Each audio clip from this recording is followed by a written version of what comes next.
Hello, everyone, and welcome to the Holistic Human Performance Podcast. I'm your host, Jenna Bradshaw, and today I have a special guest on, Danielle Massi. She is a fellow cancer survivor and thriver, might I add. Her story is very unique. We actually met on social media, which I absolutely love. And she's also an author.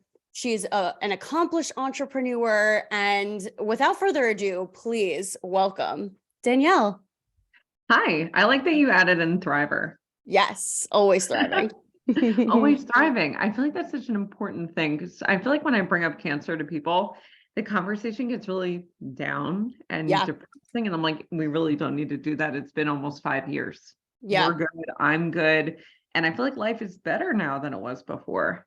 Yes. So this is actually, I'm so happy you said that. I would love for you to talk about, number one, your journey, but like, what kind of person were you before cancer? What were you doing? How were you like? And then after cancer? Yeah, you would not recognize me, especially from my social media presence, because now I'm an accomplished author. I've got like 6 different businesses, conference founder, international speaker. I'm very extroverted. And when I was in that pre-cancer phase, I was working like 40 hours a week as a licensed therapist in a private practice. I was in my like buttoned up blazers and big heels, and I was blonde at the time. I know it's like wildly different than the red. And I was a professor at Penn State. I still was a mom of 2 kids and had a husband, but life was just heavy. Like a lot of the time it was heavy because my work was so intense. I was waking up at like 5 a.m., getting a quick workout and shower in, grabbing my kids, dropping them at daycare by 7:30, running to Penn State to go teach, then running to my office to go see clients. And I was there till like 9:30 or 10 o'clock at night every night. Even on the weekends, I was going into my office to work. I didn't stop. I didn't slow down. I didn't have time to eat. I barely had any time to think. And in hindsight now, knowing what I know, I'm really not surprised that I got sick. I know it. And I'm really glad that you said that, because whenever I have other cancer survivors on, I always like them to tell their story of the person that they were before they were diagnosed, because it is vastly different. Yeah. And myself included. It feels really obvious, but when you go through something where your mortality is questioned, you can't continue to live as you were. You just can't. Your perspective will forever be changed. And for me, I'll never get myself back to a place where I'm burnt out like that, because I understand how it feels to not know if I'm going to keep living. It's a non-negotiable. It's non-negotiable. Life is way too short for all of that bullshit. I just can't. True. It's true. I mean, even when I look back, like, going through like cancer twice, I was pediatric 3.5, right? And I also, so I love also the fact that you're very spiritual as well, which we will get into. And I look back and I'm like, pediatric cancer, that's like really interesting, obviously. And, we talk about environmental pollutants and other things like that, but I'm like, there's more. There has to be more, where it's like, I'm a believer in past lives and ancestral trauma, generational trauma. And I believe that plays a role into, especially like pediatric cancer, because it's like, why are kids getting cancer? That shouldn't be happening. Right. It's pretty illogical. And it's not something that we were seeing happen at the same rates as we are now. Hundreds of years ago, it wasn't the same thing. And now it's happening with even more frequency. And not just pediatric cancer, all cancers are starting to creep up age-wise. Like, I think the age of people who are being diagnosed under 30 is like skyrocketed in the past 4 years. So we're seeing more and more people get sick. And I do think it's a combination of factors. I never believe that it's one thing, but a lot of the research that we find out there is that stress is the #1 cause of illness, period. And something that I like to study a lot is epigenetics, which is the field of how our DNA gets impacted and passed down throughout generations. And my favorite topic. Right. In layman's terms, it is ancestral trauma. So when we think about it, if we have really stressed out mothers who Mhm. are getting pregnant and their womb space is getting flooded day in and day out with adrenaline and cortisol and pollutants and all kinds of issues and foods that are just doused in chemicals. How are the children going to do? Probably not very well. And I Mm. think we're going to see that continue. This trend is going to keep moving in that direction until we make some really radical changes. Yeah, I agree with you. Now, I definitely want to touch on this topic, but let's go back to when you were diagnosed, right? What was that? Walk us through that process That was of, terrifying. yeah, terrifying, Yeah, right? Mhm. terrifying. I was just about almost 30. It was my birthday month. So my birthday is December 30th. I had my routine appointment on the 16th of December, went in. My doctor said everything looks good. We're just going to do a routine pap smear, no big deal, nothing to be alarmed about. So we do Mm. that. I leave. And a few days later, I get a phone call. And she goes, "Hey, something came up weird on there. You've never had an abnormal pap before. So it is nothing. Like there's literally nothing to be worried about. But the standard of care is that you should get biopsied now." She said, "Other doctors wouldn't even biopsy you, but I'm someone who's overly cautious. Let's just do it." So I Mm. go back in, they like rub down, this is going to sound so weird, but they like hit you with like a solution to see if there's any weird reactions anywhere. And that's how they tell where to biopsy. And a Okay. biopsy is like a hole punch inside of your vaginal canal. It's I like the can't most painful even. thing. No one tells you how that's going to happen. This is an aside, but my dad went for biopsies for his colon not that long ago. And before he went, his doctors prepped him like, make sure you take some medicine. We're going to numb you up first. We're going to do all these things. But for women, we don't get told anything. You just go and find out later. It's like excruciating. Like I was seeing stars. I threw up. Like it was awful. And I Oh, had I can no only idea. imagine. And they were like, "This is just precautionary. Like nothing is wrong. You've never had an abnormal pap. This is going to go nowhere." And a couple days before my birthday, I got the phone call. "You have cancer, and we don't know how bad it is yet, but you need to get back here now." So that was what I kind of sat with for about a week's time. They brought me back in that Monday, and it was like a whirlwind at that point of exploratory surgeries to see how bad it was, then finding out what it was and how deep I was into it, and then like more aggressive surgeries. And then we didn't get it all, so we got to have another surgery. And then we have to be cautious. So we're just going to give you a hysterectomy since you're done having kids. And it What just was your kept actual going. diagnosis? Stage 1 cervical cancer. And Okay. even though it was only stage 1, they still mandate a hysterectomy.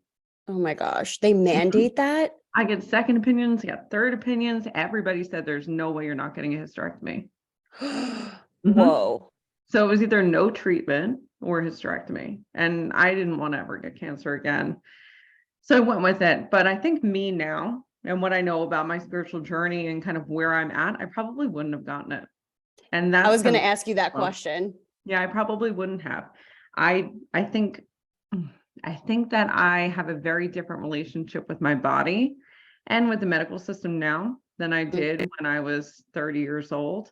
So I would have been more slow. I wouldn't have rushed so hard to push through all the things and just listen without taking a moment to process. I would have really reconsidered and thought about other options and maybe tried some of those holistic approaches for a year or two before doing anything if I Mm. had it to do over.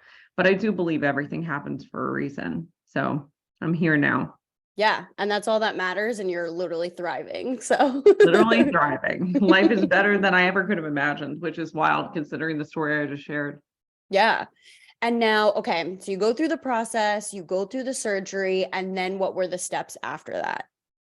So once everything was done, all the surgeries were completed, the final one was that hysterectomy. My physical recovery was awful because my doctors were insistent that I do an open stomach hysterectomy because Oh, right before my surgery, I know, but there's a reason. Right yeah. before my surgery, this really big paper came out, and the paper outlined how if you were to do a laparoscopic surgery for hysterectomy for cancer, there is a chance that you can actually take the cancer cells and disperse them throughout the body, Oh, causing whoa. like, yeah, much worse results. It's better to not even get a hysterectomy at that point. Because when you go in laparoscopically, what happens is they give you two little incisions on either side, and a machine basically like serrates and cuts. And as it vibrates, it's wiggling everything off of it. That shaking motion can actually jostle the cells enough to put them into the bloodstream. So if there was any even microscopic, non-existent cancer cells that were just small enough to be there, it could have made things much worse. So after that came out, she was insistent, and I agreed. Based on that, if I were going to do this, it made more sense. But the physical recovery from that was pretty tough. And it took me probably about 3 months to start feeling like sort of like myself again. And I think more like 4 years to actually feel all the way back. And so now throughout this process, what were some things that you did because obviously it's a process. It is a process. To get back to, and even better, right? Even better than you were before. What were some of the things that you worked on? Some tools were you working on? Did you meditate? Like, what did you do to heal yourself? I think the most important thing for people to recognize is that when you get diagnosed with cancer, you aren't thinking about any of the tools. You're just really sad. Like mortality has been taken away from you. Your sense of security has been taken away from you. So I probably spent about 3 days just hysterically crying and screaming and feeling awful for myself. And then a couple months really slipping into depression. And that's hard for me to say too, because I was a licensed therapist. I knew exactly how not to become depressed. I knew what to do if I became depressed, and I wasn't doing any of those things. I was just letting myself go there. And I'm very glad that I did, because the worst thing you can do when you feel a really intense emotion is try to bury it and pretend like it doesn't exist. I honestly believe that that was the thing that helped me the most with processing and not having it be something that gave me long-term trauma reactions. I really needed to let myself go there and let things get dark for a while, because once I was able to feel that all the way through, climbing out was easier. I didn't have any stuff that was creeping up on me or lingering or waiting for me to dream about it and then have it pull me deeper. So once I moved through everything, which took me probably around 3 months, I found shadow work. And shadow work was the thing that really helped pull me out.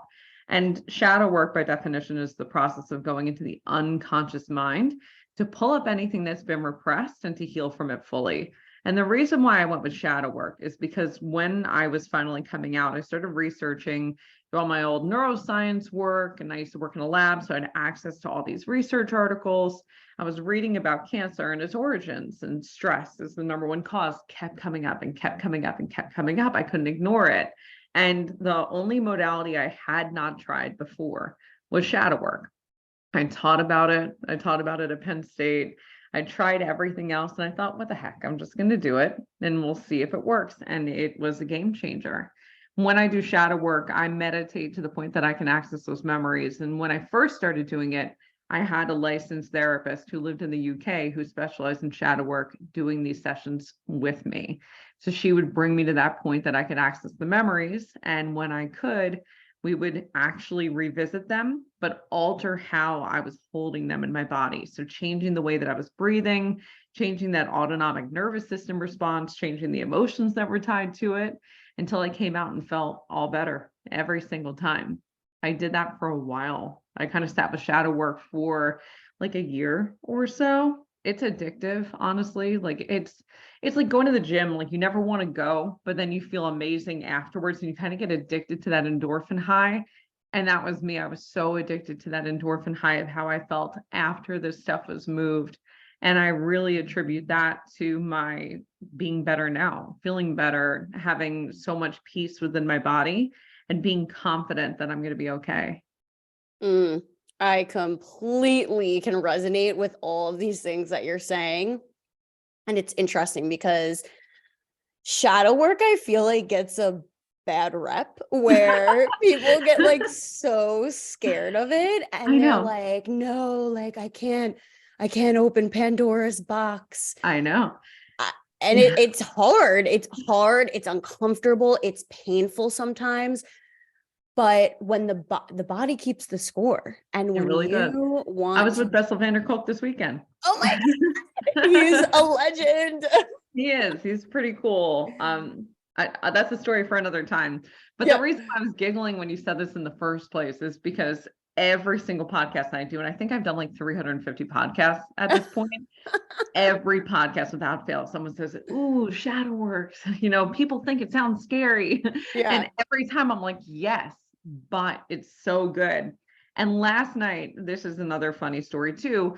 I'm not sure if you're familiar with Shaman Durek, but he's another author and spiritual person who I really resonate with his work. I think he's got a really firm grip on what he's doing and a beautiful way of sharing it with people. And he put out this post about shadow work, and he shared that shadow work should really be called shadow love, because when you go into the shadow, it's essentially like your higher self telling you the things that you don't want to hear, but are going to help you the most, more than anything else.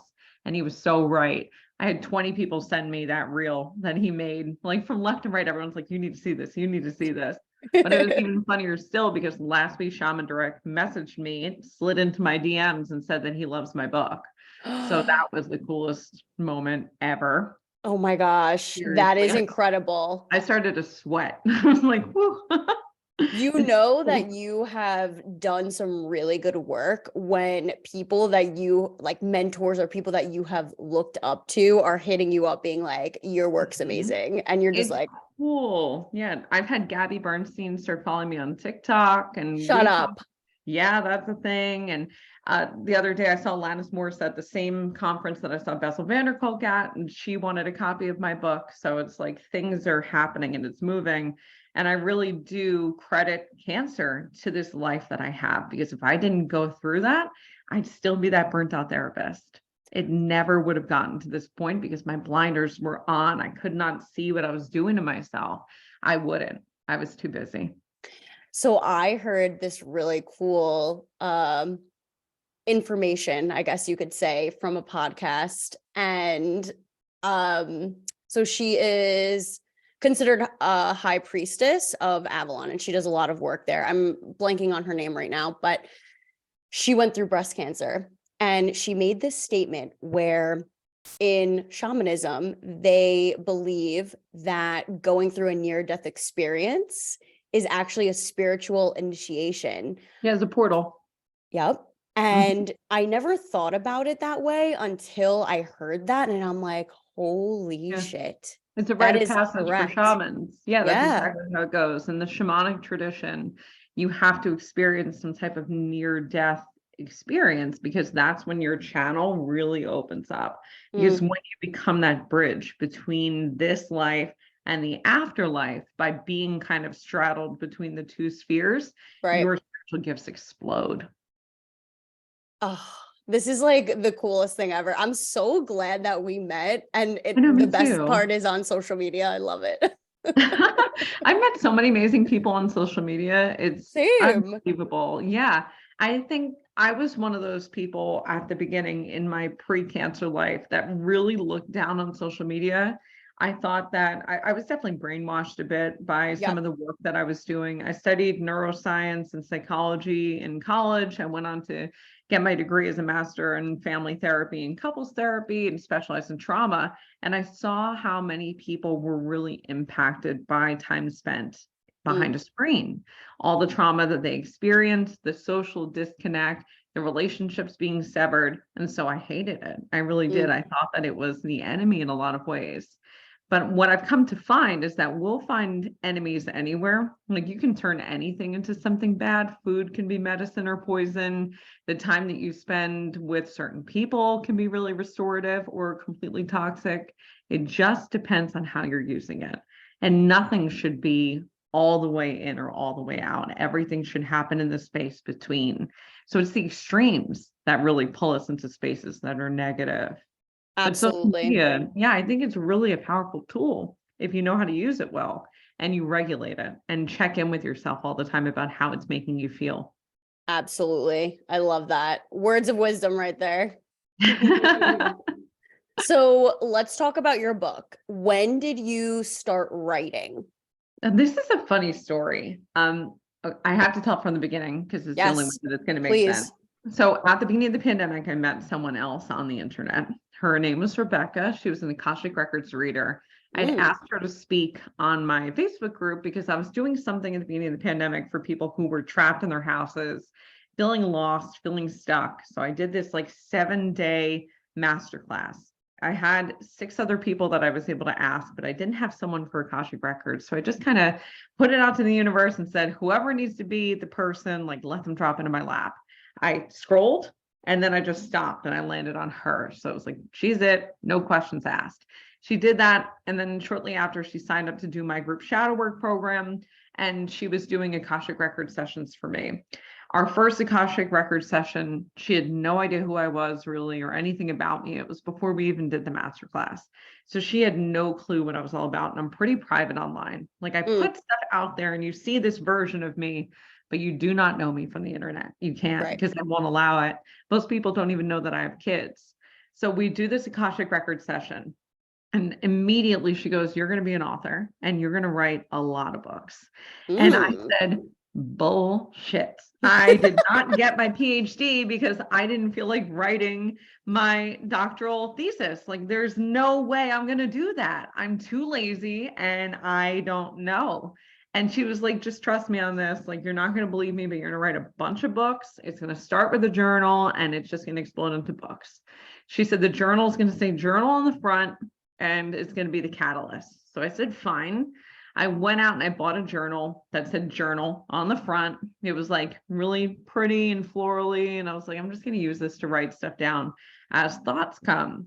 So I start writing in it and I still have the journal. It's in my desk. That's like right here with me as a reminder. I maybe wrote 15 pages of nonsense in there and was like, I hate everything about this. It's so stupid. And I stopped. And like a year later, I was doing a shadow work meditation by myself. And as I was doing the meditation, I got the download to write out a workbook for people where I would just put shadow work prompts in it and give them the space to write, not over explaining, not breaking down the details, really just a book of prompts and let people take it wherever it goes. I make the whole thing in a day. I put it on Amazon KDP. I call it the Shadow Seeker's Journal. And journals are real big. And a day later after I published it, she said, so you wrote the journal, so I guess the books are coming next. And I thought, whoa, I didn't even realize that I did that. So much time had passed, I forgot all about it. And I was thinking about it that way. I thought about it literally as a journal for me to write in, not as a journal that I shared for other people. So I thought, okay, maybe there's something to this. So let me just for like 2 or 3 weeks, start manifesting what it would be like to be a published author. I started doing manifestation work, simple stuff like, all the things they tell you to do, like imagine what it would be like if your life looked like that. What would all the senses involved be like? How would your life be different? Imagine you're having it now. What are the emotions? All the stuff. 2 weeks later, I get an email from a publishing house that goes, hey, we found you online. We are looking for someone to write a book about shadow work. You seem really credible. You have a science background and a degree. We would like to have a conversation. And I was like, wow, that's crazy. A week later, I get 2 more. And I'd never put out to anybody that I wanted to write a book. I never shared it anywhere, nothing. So that's incredible. It was incredible. I had a meeting with the first one. The other 2, we just went back and forth by email, but I had a good feeling about the first one. So I just let it be. And then got an agent really fast, wrote up a quick book proposal for them because it was more of a formality, but they wanted to see really the book proposal for me was about how much they were going to give me as like a sign-on bonus, not whether or not the book was going to happen. Right. And then I wrote a book and it happened very backwards because that's not the way that it goes. Never. That's not the way that it happens. No. I used to have this therapy client who I just adored. One of my favorite clients ever. And you can't have favorite clients, but he was so great. And he was this brilliant author. He wrote the most beautiful pieces of literature I'd ever read, and he could not get signed by a publishing house. He queried constantly trying to get someone to pick up his work and never did. And I thought of him immediately when I got the book deal, like, damn, this is so unfair. I have no business doing this, and he's a beautiful writer. It's so imposter syndrome. I totally had imposter syndrome, but the book is here now. And it's amazing. Thank you. It's been overwhelming how well it's been received and how many people love it, and how shadow work is starting to make its way into a lot more people's lives than I ever thought possible. I completely agree with you. This is such a phenomenal story and can give so many people hope that even, like you just said, you didn't even think in a million years you would write a book. Never, never, ever, ever. The only time I ever considered it was when I was in kindergarten and first grade. I told my teacher I was going to be an author. And I wrote this book series called The Finger People, where I would literally draw on the paper and I would like outline my fingers and draw little faces on them. And I made stories about the finger people. And I told everybody there, like, I was going to be a famous author one day. And that was it. And it ended. So I can kind of say now I'm literally living out my childhood dreams in a weird way. That is so freaking cool. Yeah. My You mom literally saved all those. manifested it as a 5-year-old. Yeah. My mom saved all the Finger People books. She's a bit of a hoarder when it comes to like school projects and stuff. So they're Yeah. in an attic on Long Island right now, ready to be published one day. That's amazing. Okay, wait. So did you grow up on Long Island? I did. I did. Oh, cool. I I saw didn't your even know Delphi that. University thing back there Yeah, behind you. yeah, yeah. Yep. That's Small world, isn't amazing. it? Another, like, what a small world. I didn't even know that. The world gets smaller and smaller like every single day. It's And so now I'm true. outside of Philly. This is where Mhm. I've been. I went to college here, stayed here. This is where I've kind of grounded myself in. The spiritual community in Philadelphia is incredible. I'm so lucky to be here. And they've been really receptive of my Selfish Philly conference too. So now I feel like I'm in the right spot, but Long Island will always be my home. Love that. So let's talk about your business. How did you start to develop? Like, did you write the book first and then develop? No. Okay. No, I have so many different facets to my business. I could Yeah. talk about this for an hour. So I'm going to try and give you the quickest version of it possible. My Okay. business started when I was 23 as a Okay. therapy business. I was in private practice. And then I had just that until I got diagnosed with cancer. When I was done with cancer, I knew that it wasn't enough and I knew that it wasn't right. So I took that therapy business and I removed myself from it, but I hired a bunch of employees to take it over for me. So Mm, I'm like the managing person, CEO of the Wellness Collective that now has smart. psychotherapists, couples therapists, shadow workers, coaches, EMDR therapists, yoga instructors, Reiki masters, Reiki certification, shadow work certification. It's all there. And that Mm, operates while I sleep, which is very nice. So I have the so Wellness smart. Collective as one. I thought to myself when I went through cancer, I wanted to have everything in house so that if somebody had a catastrophe like I did, they wouldn't have to go somewhere else, which is why the Wellness Collective came about. But I knew that that would only reach a certain amount of people because not everybody can afford to do all those kind of services and Right. have them be consistent, which is where Selfish Philly came into play. Selfish Philly is a conference that is a one-day conference that happens every single year. I take 50 plus businesses from around the city of Philadelphia and bring them all into one space. They're all different. So I won't have like 50 float centers. There'll be like a float center, a Reiki center. There'll be a holistic doctor, an IV drip place, a supplements company. They'll all Mm, be there and everybody can interact with them while going to see incredible speakers, really thought-provoking panels. I like stuff that makes people think, not yeah. stuff that's generic. So we've done things like a pleasure panel and a womb panel. We've done a panel about money and how it's related to self-care, because that's like, especially in a city like Philadelphia, where we're one of the poorest cities in the country, it's a Mm, huge barrier of entry for people. So talking about that and bringing light to it and what are your options. We've talked about grief before. I brought on a psychic medium, a grief therapist, the host of a grief podcast, and had them talk about what grief is and how to deal with it. And I'm getting goosebumps now. It was so powerful. And then, of course, all the experiences that you can do. So things like getting a massage and a facial, those like stereotypical self-care things, but right. also going to a workout class or breath work or listening to a sound healing, which is just going to take you to that next level. The whole idea is to just immerse yourself with every level of self-care possible on that one day so you know who your people are, you know who to turn to if you ever need it, and you can start acting preventatively if you want to. So Selfish Philly has been a dream come true. Then I've got my coaching courses where I do shadow work with all of my clients. Is group setting, and I only work with women. And in these groups, we do shadow work together for 2 months because I find that that's about the amount of time that it takes for people to really move through some of the heavy things and to feel centered in their body. And then we've got the shadow work certification course that's a year long. That's part of that too. And then I've got my books on top of that, merchandise, speaking around I have to say globe now. I'm an international speaker now because I've been booking stuff outside of the country, which is really exciting too. Wow. And it just keeps going. Like every time I think I'm done, something bigger comes. So I'm very much in this mindset of like this or something better. And when the door closes on something, it's because something bigger is coming. Wow, that's incredible. You are so creative also, just bringing all these different facets in.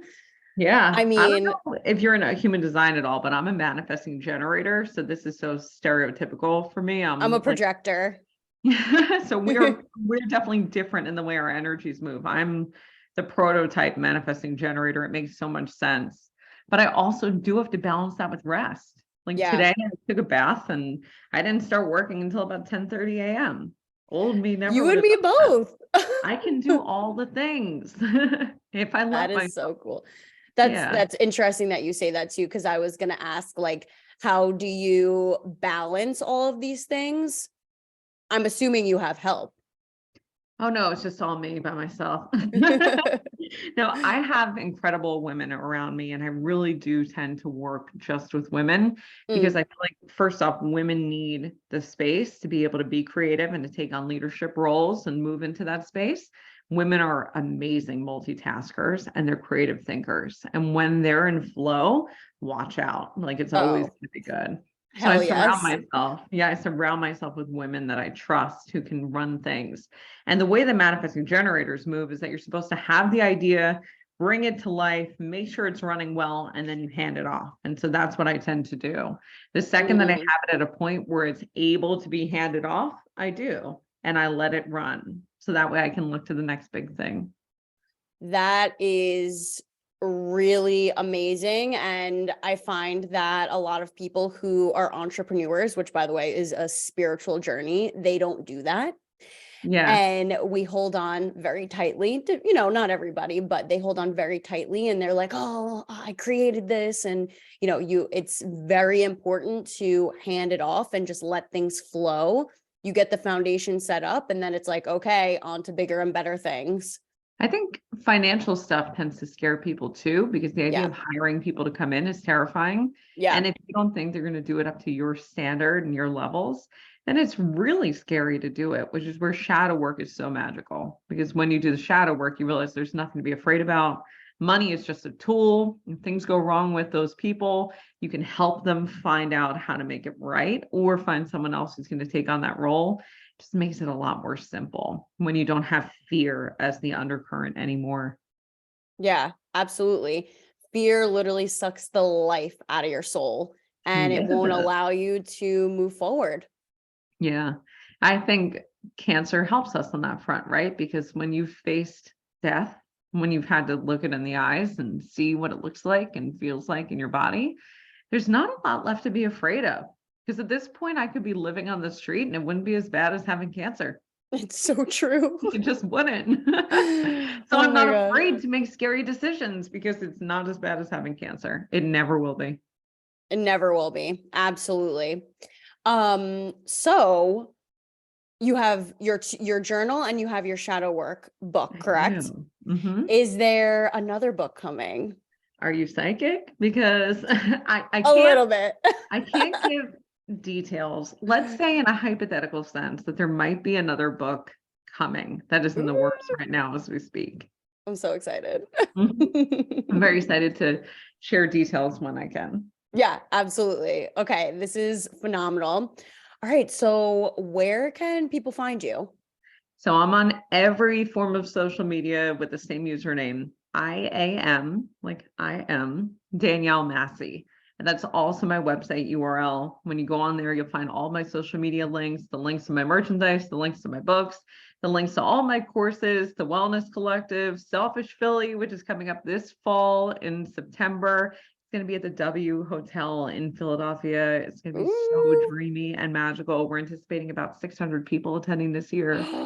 So it's going to be huge. And I'm really excited to get to that point, to be able to share it with everybody, because we've just taken this conference that we built up over the past few years and made it really, really expansive. Very expansive. I love all of this. Everyone, if you found this helpful, please pass along to others and go follow Danielle. She has incredible information. Her book is incredible. And, she's here to help. She's here to guide. And thank you so much for coming on. Thank you for having me. It was really exciting to be on here with you. Of course. All right, everyone. If you like this, like, share, subscribe, and we will see you in the next one. Bye.